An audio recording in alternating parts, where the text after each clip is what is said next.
tua filha, Senhor, a Bruna, toca nos lábios dela.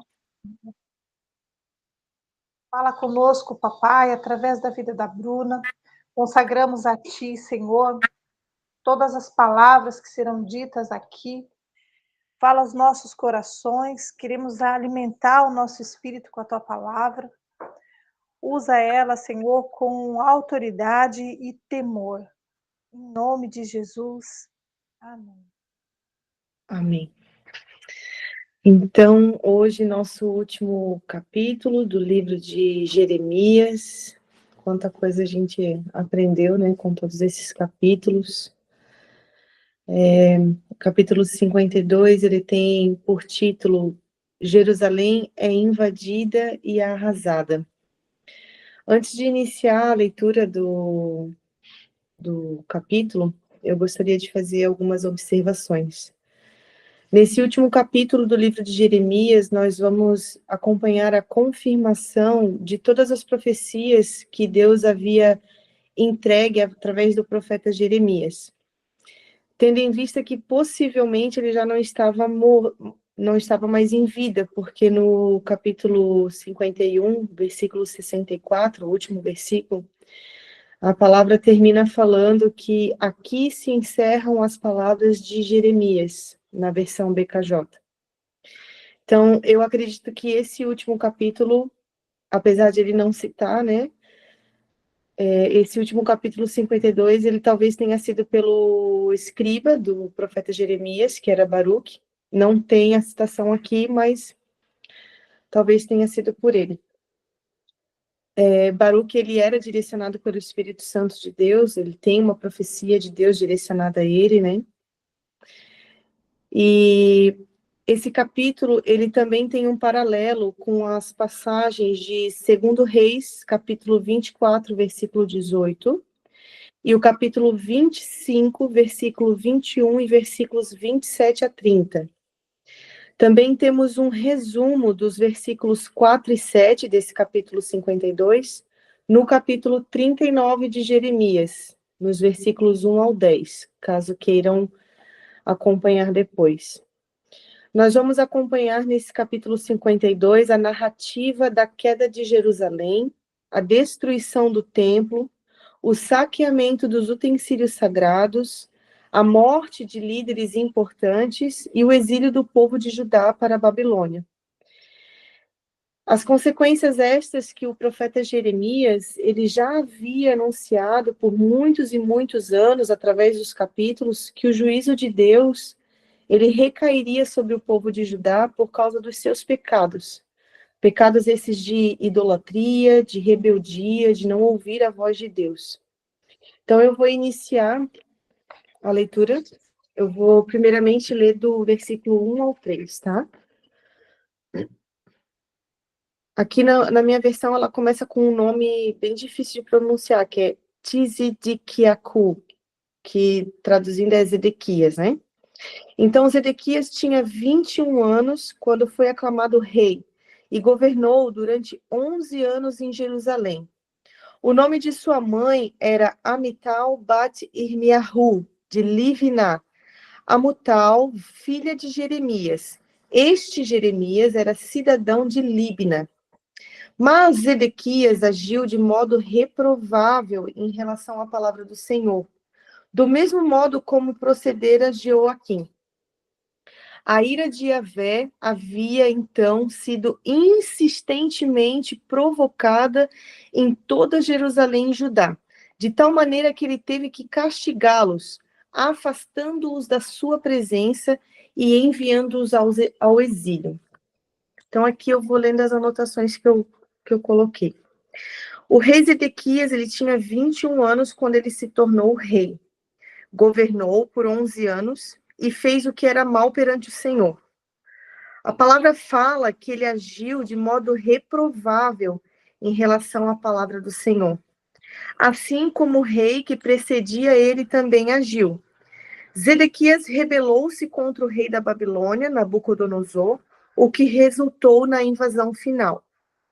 Aqui fala que a ira de Deus, ela foi insistentemente provocada em toda Jerusalém e Judá, de tal maneira que ele teve que castigá-los, afastando-os da sua presença e enviando ao exílio.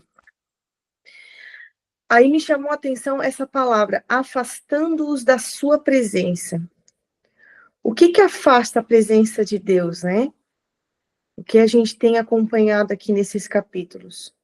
O pecado insistente, a falta do arrependimento, a rebeldia nos afastam da sua presença.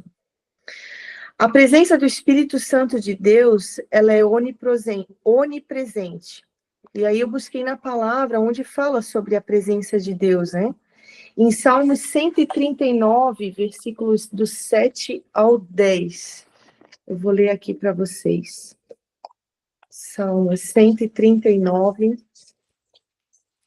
versículos 7 ao 10.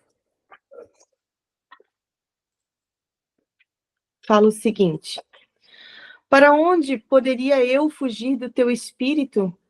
Para onde poderia correr e escapar da sua presença? Se eu escalar o céu, aí estás. Se me lançar sobre o leito da mais profunda sepultura, igualmente aí estás. Se eu me apossar das asas da alvorada e for morar nos confins do mar, também aí a tua mão me conduz, tua destra me ampara. A gente não consegue fugir da presença do Senhor. A gente consegue ser afastado da presença do Senhor. Só que para a gente acessar essa presença, nós precisamos estar em santidade perante a Deus.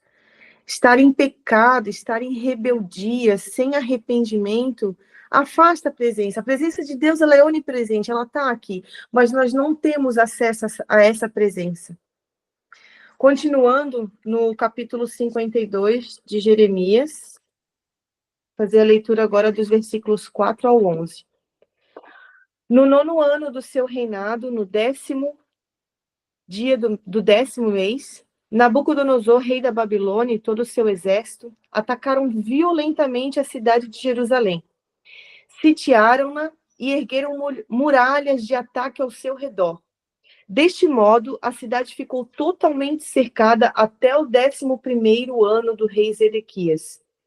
Então, quando chegou o 9º dia do 4º mês, o estado de fome entre o povo era desesperador, pois já não havia absolutamente nada que pudesse servir de alimento. E aconteceu que uma brecha no muro da cidade foi aberta pelo inimigo. O rei e todos os soldados fugiram, abandonando a cidade durante a noite, caminhando na direção do Jardim Real pela porta que fica entre os dois muros. Embora os babilônios estivessem cuidadosamente cercando toda a cidade, foram para Arabá, no Vale do Jordão.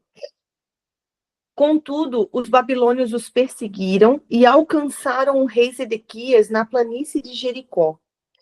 Todos os seus guerreiros, apavorados, se separaram dele e se dispersaram.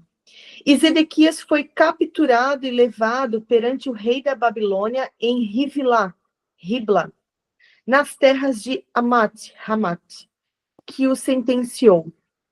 Em Ribla, o rei da Babilônia mandou executar os filhos de Zedequias diante dos seus olhos, e da mesma forma matou todos os nobres e chefes de Judá. Em seguida, cegou os olhos do rei Zedequias e o acorrentou. Então o rei babilônio o conduziu para a Babilônia e o manteve cativo até o dia da sua morte. Então, continuando aqui nas minhas anotações, no 9º ano do reinado de Zedequias, Nabucodonosor cercou Jerusalém.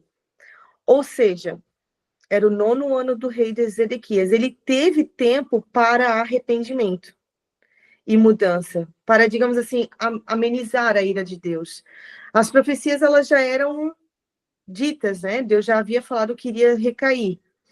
Mas ele poderia, nesse momento, ter se arrependido. Mas o coração dele já era corrompido, então ele não iria se arrepender e pedir perdão a Deus. Assim, a palavra de Deus ela iria se confirmar. A cidade ela foi cercada pelo exército da Babilônia e após 18 meses de cerco, a cidade foi invadida.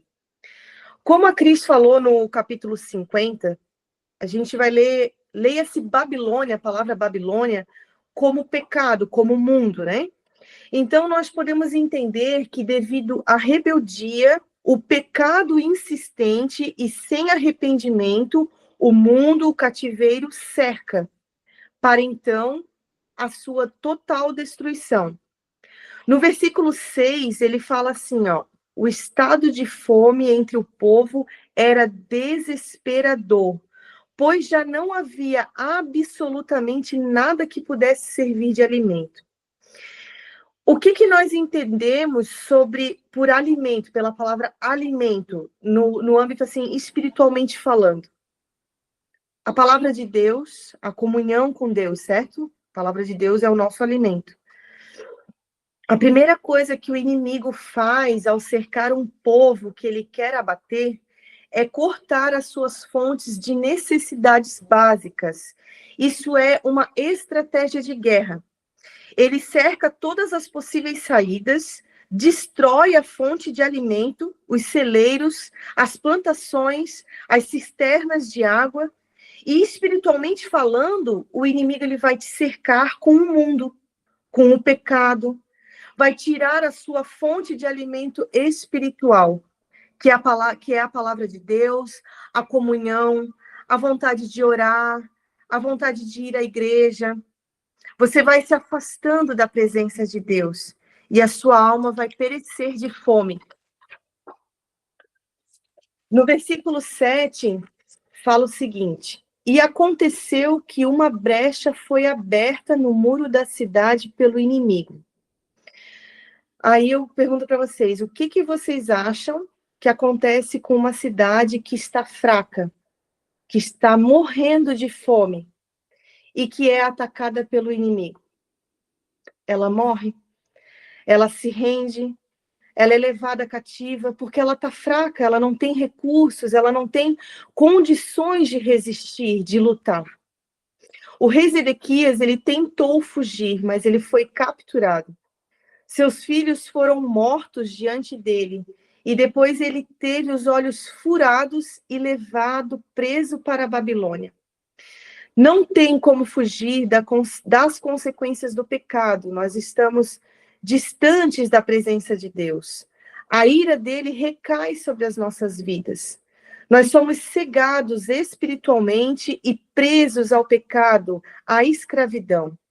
Os filhos morrem, os frutos do reinado são destruídos, as heranças do Senhor são extinguidas. No versículo 11 fala que manteve o rei Zedequias cativo até o dia da sua morte. Continuando a leitura, do versículo 12 ao 23. No 10º dia do 5º mês, no 10º ano do rei Nabucodonosor, rei da Babilônia, um homem chamado Nebuzaradã, comandante da guarda imperial que servia o rei da Babilônia, invadiu Jerusalém.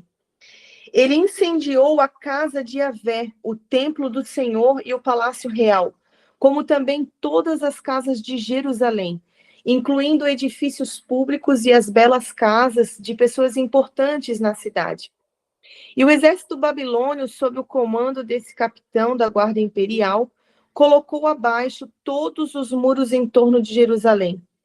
Nebuzaradã expatriou para a Babilônia como cativos alguns dos mais pobres e o povo que restou na cidade, juntamente com o restante dos artesãos, outros operários e aqueles que previamente haviam passado para o lado do rei da Babilônia. Contudo, Nebuzaradã deixou para trás o restante dos mais pobres e insignificantes da terra, para viverem trabalhando como lavradores em suas vinhas e campos. Os babilônios fizeram em pedaços as notáveis colunas de bronze, os estrados móveis e o mar de bronze. O grande tanque, que ficavam no templo do Senhor, e saquearam todo o bronze e o transportaram para a Babilônia. Da mesma maneira, levaram para sua pátria as panelas, pás, tesouras de pavio, bacias de aspersão, tigelas e todos os utensílios sagrados da casa de Yahvé. O comandante da guarda imperial levou embora consigo os copos, os pratos para carregar brasas, as demais bacias, todas as vasilhas pequenas, os candelabros, as vasilhas para recolher cinza e as de queimar incenso, as tigelas para recolhimento do sangue dos sacrifícios e até as colheres. Todos os objetos de arte e demais utensílios feitos de ouro, ele os levou apenas por seu peso em ouro, e o que era de prata, simplesmente como prata. Quanto às 2 colunas, ao tanque e aos 12 bois de bronze que estavam debaixo de suas bases, que o rei Salomão mandara construir para a casa de Yahvé, o peso e o valor do bronze de todos esses objetos eram inestimáveis. A altura de cada uma dessas colunas eram de 8 metros e 10 centímetros de altura e 5 metros e 40 centímetros de circunferência. Cada uma tinha 4 dedos de espessura e eram oca. E havia sobre ela um capitel, um remate de bronze, e a altura de cada capitel era de 2 metros e 25 centímetros de altura, e era ornamentado como uma peça entrelaçada, adornada com esculturas em forma de romãs de bronze em volta, tudo feito com bronze da melhor qualidade. A outra coluna, com suas romãs, era igual, e podia-se contar 96 romãs nos lados. As romãs todas, sobre a rede ao redor, somavam um total de 100 unidades. Grandiosa as obras que tinha nesse templo, né, de Salomão. Então, continuando aqui nas minhas anotações, Nebuzaradã e seu exército invadiram o templo do Senhor, queimando e saqueando os utensílios sagrados, feitos de ouro, prata e bronze. Aí me chamou a atenção, aqui no versículo 19, no final, ele fala o seguinte: todos os objetos de arte e demais utensílios feitos de ouro, ele os levou apenas por seu peso, em ouro. E o que era de prata, simplesmente como prata. E daí eu fui procurar entender o que significava isso, né? Essa expressão, ela indica que os utensílios sagrados do templo, que tinham um valor espiritual, eles foram tratados apenas como metais preciosos de uso comum. Eles não tinham respeito pelo seu uso sagrado, eles profanaram o que era santo, visando apenas o seu interesse econômico. Continuando a leitura dos versículos 24 ao 30. Então o capitão da guarda tomou como prisioneiros Seraías, o sumo sacerdote, Sofonias, o sacerdote adjunto, e os 3 oficiais e guardas de honra das portas do templo. Dos que ainda estavam na cidade, tomou o oficial maior, que tinha todos os guerreiros sob sua responsabilidade, e mais 7 conselheiros reais que haviam permanecido na cidade, além do chefe dos escrivães do exército, que registrava o povo da terra, e mais 60 de seus assessores que foram encontrados na cidade. O capitão e comandante da guarda, Nebuzaradã, prendeu todos eles e os entregou ao rei da Babilônia em Ribla. O rei da Babilônia os feriu e os matou em Ribla, nas terras de Amate. Assim, Judá foi para o exílio, longe de sua terra. Este é o número de prisioneiros que Nabucodonosor expatriou no 7º ano, 3.023 judeus. No 18º ano de Nabucodonosor, 832 cidadãos de Jerusalém. Em seu 23º ano, 745 judeus mandados ao cativeiro pelo capitão da guarda imperial Nebuzaradã. E assim, naquela época, ao todo foram desterrados e levados ao cativeiro 4.600 judeus. Continuando as minhas anotações, foram mortos os principais líderes religiosos e civis de Jerusalém. O povo foi deportado para a Babilônia em várias levas. No total, foram 4.600 judeus levados ao cativeiro. E aí a Cris, ela me trouxe uma informação muito importante, que essa contagem, ela se refere apenas ao número de homens, 4.600 judeus homens. Naquela época não se incluía na contagem mulheres e crianças. Então, esse número ele vai muito além, ele pode triplicar contando com um total de homens, de mulheres e crianças, né, que não eram contabilizados. Então, a gente pode ver o tamanho do impacto da consequência do pecado do rei Zedequias, de um líder. Esse número, ele foi apenas dos cativos, fora os que foram mortos, que não é apresentado o cálculo, né? Continuando a leitura agora dos versículos 31 ao 34, para nós finalizarmos. No 37º ano da deportação do rei Ioaquim, ou Ioaquim-Adu, Joaquim de Judá, no ano em que Evil-Merodá, ou Amel-Marduk, homem do deus Marduk, tornou-se rei da Babilônia. Durante o primeiro ano do seu reinado, eis que decidiu libertar Joaquim, rei de Judá, e o tirou do cárcere. Em seguida, agiu com misericórdia e gentilmente o convidou para ocupar a posição de honra mais elevada dentre todos os demais reis que estavam com ele na Babilônia. E assim foi permitido a Joaquim tirar as suas roupas comuns de prisioneiro e vestir as suas próprias roupas de nobre. E até o final da vida fez as suas refeições na companhia do rei. O rei da Babilônia concedeu ainda a Joaquim uma pensão diária até o dia da sua morte. Então, continuando aqui nas anotações, após 37 anos de cativeiro, o rei Evil-Merodá, filho de Nabucodonosor, decidiu libertar Joaquim, rei de Judá. Para nós relembrarmos no livro de 2 Reis, capítulo 24, do versículo 8 a 17, eu não vou fazer a leitura, mas vocês podem fazer a leitura depois. O rei Joaquim, ele se entregou ao rei Nabucodonosor, e ele e o seu povo foi levado cativo. Aí só uma observação, ele foi o único rei de Judá que se rendeu sem resistência a Nabucodonosor.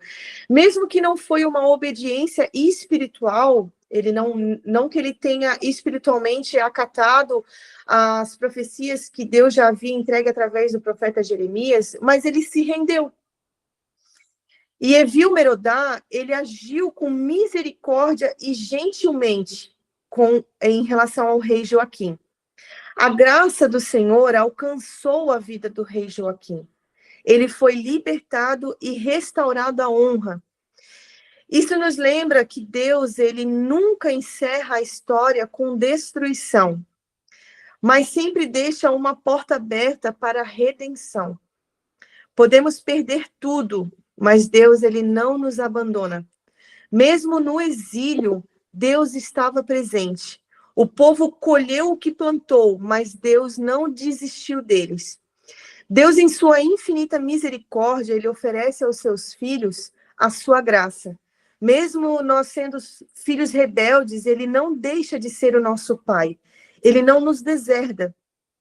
Quando nós nos arrependemos e clamamos por sua misericórdia, ele nos convida a ocupar o nosso lugar de honra à mesa, a nossa posição de filho no seu reino. Nos permite tirar as nossas vestes sujas, as nossas vestes de pecado, de escravidão, e nos vestir com as vestes nobres, vestes limpas, vestes de santidade.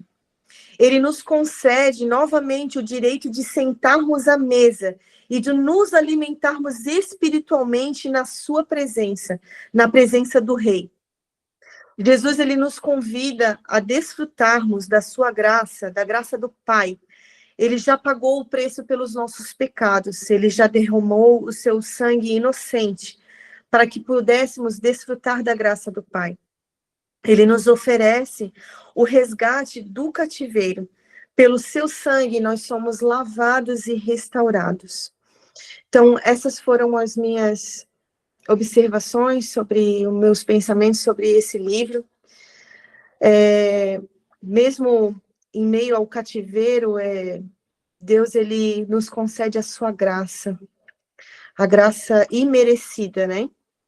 Que essa palavra ela tenha tocado nos corações de cada um, que nos faça refletir que Deus, ele nos concede o perdão, ele nos concede a restauração.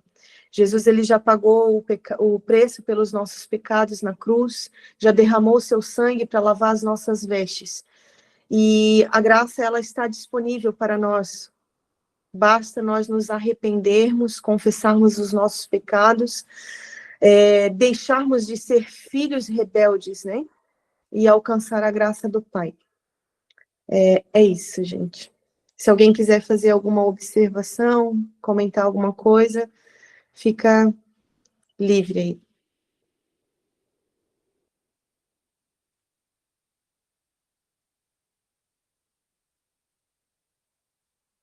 Glória a Deus por sua disponibilidade, por trazer essa palavra abençoada para nós, nessa segunda, né? Finalizando, então, o livro de Jeremias. Nesse capítulo traz um resumo, né? Um pequeno resumo, né? Bem resumido, de tudo que nós lemos até agora, que nós estudamos, e o Senhor nos ensinou muito a respeito da consequência do pecado, a respeito da rebeldia. E também nós temos hoje, né, o acesso. Nós vivemos no tempo da graça, e esse tempo não vai durar para sempre. Quando Jesus voltar, se encerra o tempo da graça e começa, né, o tempo do juízo. Então, enquanto nós estamos na graça, nós temos livre acesso ao Pai, à remissão do pecado, né, a arrepender, sair do pecado, arrepender, não ficar só confessando, porque confessar sem arrependimento não resolve nada, né? E daí a gente tem esse acesso à mesa do Pai, né? E dos utensílios, né? Que coisa incrível, né? Que a Bruna trouxe. Eles tinham significados, né? Cada peça, cada coisa ali tinha um significado dentro do templo do Senhor, né? Não foram colocados ali ao acaso, porque é bonito, porque vai dar uma harmonização especial, não. Eles foram construídos e colocados no templo por motivos específicos. E quando eles foram tomados ali pelos babilônicos, né? Quando eles foram tomados apenas por seu peso, por quanto ele custava financeiramente, e não pelo que eles representavam.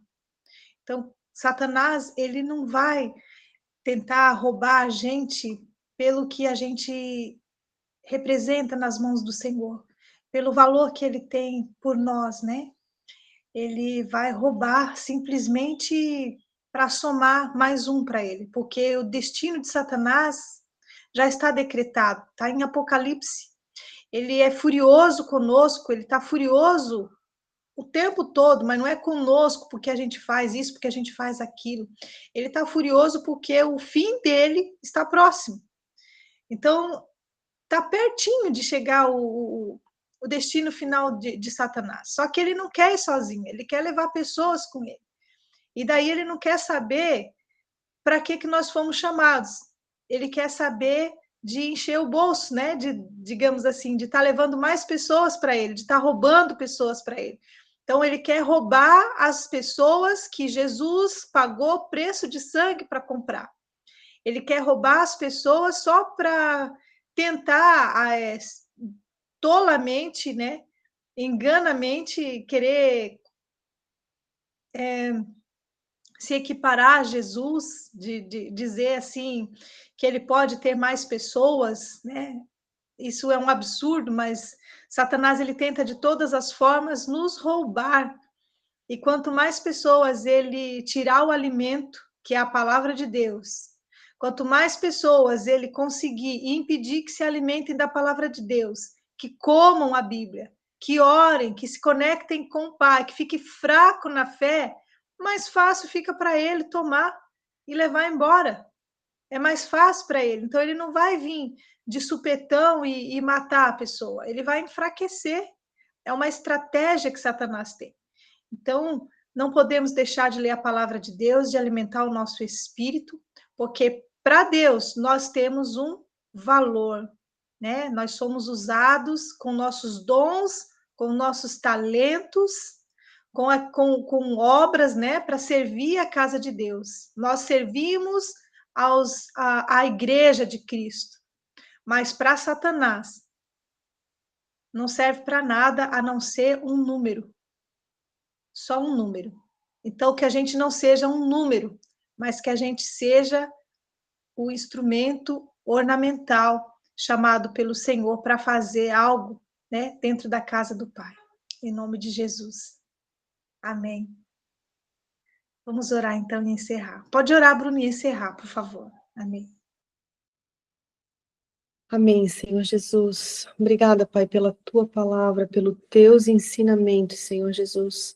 Que a cada capítulo, Senhor, que nós acompanhamos do livro de Jeremias, o Senhor falou fortemente aos nossos corações, Senhor, nos convidando, Pai, a identificar, Senhor, os pecados de idolatria, de rebeldia, que nos afastam da tua presença, Pai. Senhor Jesus, nos fortalece o nosso espírito, Senhor, renova a cada dia, que possamos estar na tua presença, que possamos ter fome, Senhor, da tua palavra, que possamos ter sede, Senhor, das tuas águas, Pai. Senhor Jesus, eu quero te agradecer por cada vida que está aqui, cada vida que posteriormente fará o acompanhamento desse devocional. Que essa tua palavra, Senhor, fale poderosamente a cada coração, Pai querido. Abençoa, Senhor, cada um de nós, em nome de Jesus. Amém.